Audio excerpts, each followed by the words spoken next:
झेंडूवर घ्या की शूटिंग चालू आहे. वर जरा झेंडा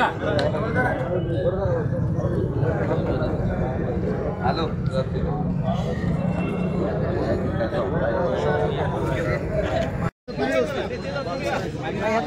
सांगोला शहर आणि संपूर्ण तालुक्यामध्ये संतोष अण्णा देशमुख आणि सोमनाथ सूर्यवंशी यांची जी निर्घृण हत्या झाली, या हत्येच्या निषेधार्थ संपूर्ण सांगोला शहर व तालुका कडकडीत बंद ठेवून आज सर्व व्यापारी बांधवांनी आणि बहुजन समाजातील प्रत्येक घटकांनी या ठिकाणी आपली उपस्थिती दर्शवली. समाजाच्या भावना जाणून घेत शासनाने या आरोपींना जास्तीत जास्त शिक्षा, मरेपर्यंत फाशीची शिक्षा द्यावी आणि जी माझी वैभवी देशमुख आहे तिची जी आर्त किंकाळी आहे त्या कुटुंबाला न्याय देण्यासाठी आपल्या माध्यमातून आणि आजपर्यंत जे मीडियाने सहकार्य केलं त्याच्या माध्यमातून जो न्याय आज समाज व्यवस्था मागते, निश्चितपणानं आज 350 वर्षानंतर छत्रपतींची आठवण होते, डॉक्टर बाबासाहेब आंबेडकरांची आठवण होते आणि सर्वसामान्य जनतेला न्याय मागावा लागतो. याच्यासारखं दुर्दैव या महाराष्ट्रामध्ये दुसरं असणार नाही आणि म्हणून या जनतेच्या मनाचा ठाव घेऊन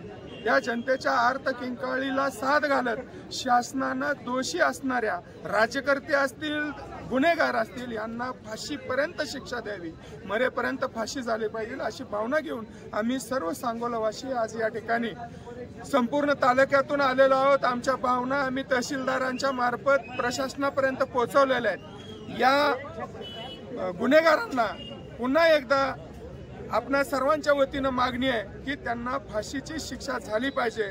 सोमनाथ सूर्यवंशींच्या जे गुन्हेगार आहेत त्यांची सखोल चौकशी होऊन कठोरात कठोर कारवाई झाली पाहिजे अशी मागणी करतो.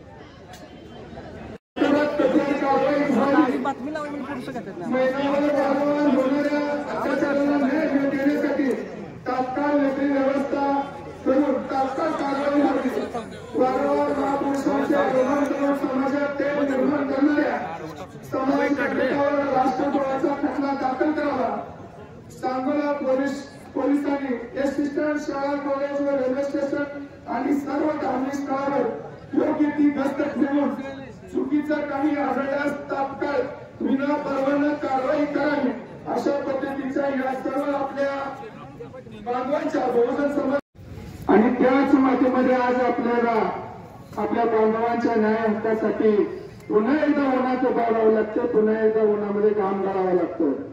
अरे कुठे ते राजकारणी, कुठे ते राज्यकर्ते, कसलं हे शासन, कसलं हे सरकार आणि कसली ही व्यवस्था.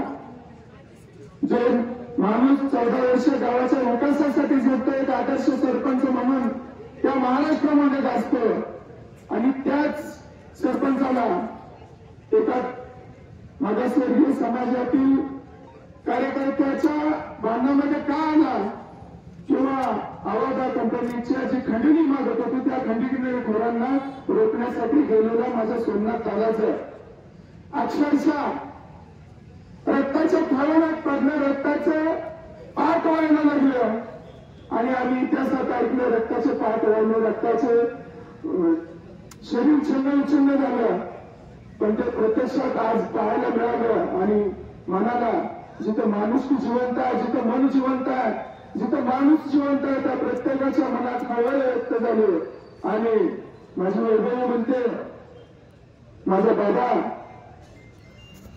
जी खंडणी मागणाऱ्यांच्या विरोधात गेला ती खंडणी कुणाकडे जाते, कुणाच्या खिशात जाते, कुणाच्या आदेशाने ती खंडणी गोळा केली जाते, कुणाच्या घरात ती खंडणी जाते आणि कुणाचं घर त्याच्यावर चालतो.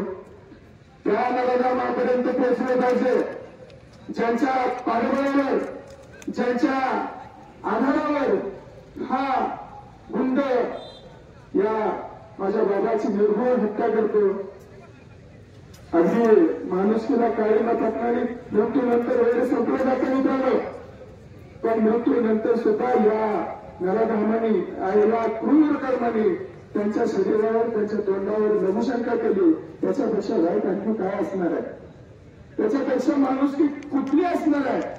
अतिशय नीच आणि निर्गुण हत्या करणाऱ्या या नराधामांना 70 दिवस पाठीशी घालणाऱ्या राजकारणी तेवढं सर्वच दोषी आहेत असं तुमच्याच माझ्यांचं सगळ्यांचं मत आहे. आणि त्यांना वाचवण्यासाठी त्यांची सेवा करण्यासाठी ही जी प्रशासन व्यवस्था या राजकीय मंडळीचे कुत्र्यासारखं त्यांच्या समोर बरकटतात, त्यांच्या समोर त्यांचं तळवा चढताय. अरे ते गुंड आहेत, ते समाजाच्या नंदीचा घोट घेणार नाही, समाजाला मातीमोल करायला नाही, तरी तुम्ही त्यांचीच चाकरी करणार असाल तर निश्चितपणाने या देशामध्ये लोकशाही जिवंत आहे. आणि या लोकशाहीचा प्रत्येक माणसाला न्याय आणि हक्क मागण्याचा अधिकार आहे. जर तो तुम्ही देत नसाल तर आपल्या सर्वांच्या साक्षीने सांगतोय तो हिसकावून घेण्याची ताकद आपल्या सर्वात आहे का नाही ते सांगा. आणि जर ही व्यवस्था, ही यंत्रणा जर आपल्याला न्याय देत नसेल तर निश्चितपणाने सोमनाथ सूर्यवंशी असतील, संतोषदादा देशमुख असतील, सोमनाथ सूर्यवंशी माझा वकिलीचा अभ्यास करणारा विद्यार्थी, संविधानाचं बंद झालं, संविधानाच्या बोर्डचे तुकडे झाले म्हणून आंदोलन चालू होतं, ते काय झालं पाहायला गेला. विशेष म्हणजे तो आंदोलनातही सहभागी नव्हता तरी त्याला जेलमध्ये टाकून त्याची हत्या करण्यात आली.